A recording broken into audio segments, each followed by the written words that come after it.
Next is construction of carbon dioxide laser. What is the construction of what is working of the carbon dioxide laser? See, power supplied. From the power supplied, voltage is supplying to the discharging tube. Voltage is supplying to the discharging tube.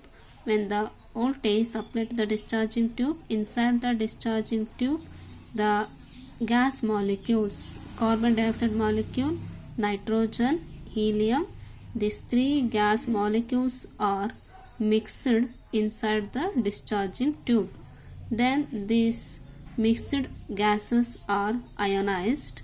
These ionized gas are produced electrons. Okay, so the electrons is released from the gas molecules in a discharging tube when power supplying to the discharging tube. This electron is first collide with the nitrogen atom.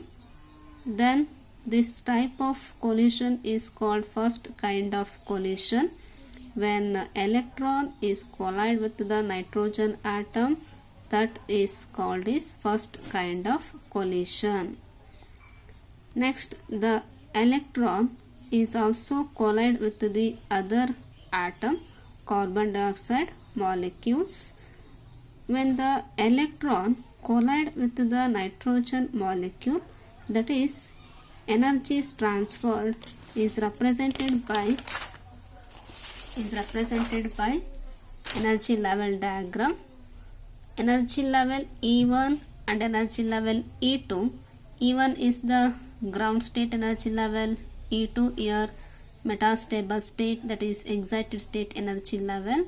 Energy is transferred from ground state to excited state, that is represented by N1 plus E1 gives to N2 plus E star. Here N1, N2 is the nitrogen atom, E1, E2 is the electron. E1 and E2 is the electron before and after collision of the electrons.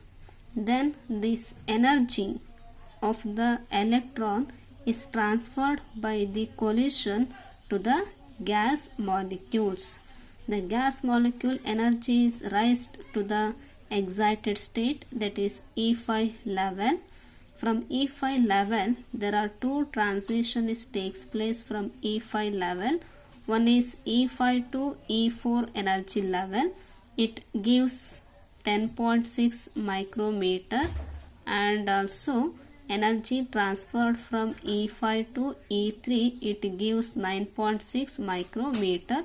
These two wavelength is radiation is infrared region. These two wavelength are referred to as infrared region. Next is these two radiation is transferred to the energy level E2. Energy level E2. Okay. So next here at E2 level, the helium or water vapor molecule is added to the E2 level. Then the here carbon dioxide molecule is transferred to the E1 level. Okay, so there is, when from the carbon dioxide molecule energy is transferred to the excited state, there is population inversion is established between the two energy level. Okay, population inversion is occurred at E5 level. So that population inversion is reduced to E2 to E1 level. The depopulation is depopulated from E1 level when at adding helium and water vapor molecule at E2 level. So ಇಲ್ಲಿ population reduce ಆಗ್ತಾ ಇದೆಯೋ, that population is again depopulated to the E2 level. Okay, these are important energy level diagram of carbon dioxide molecule.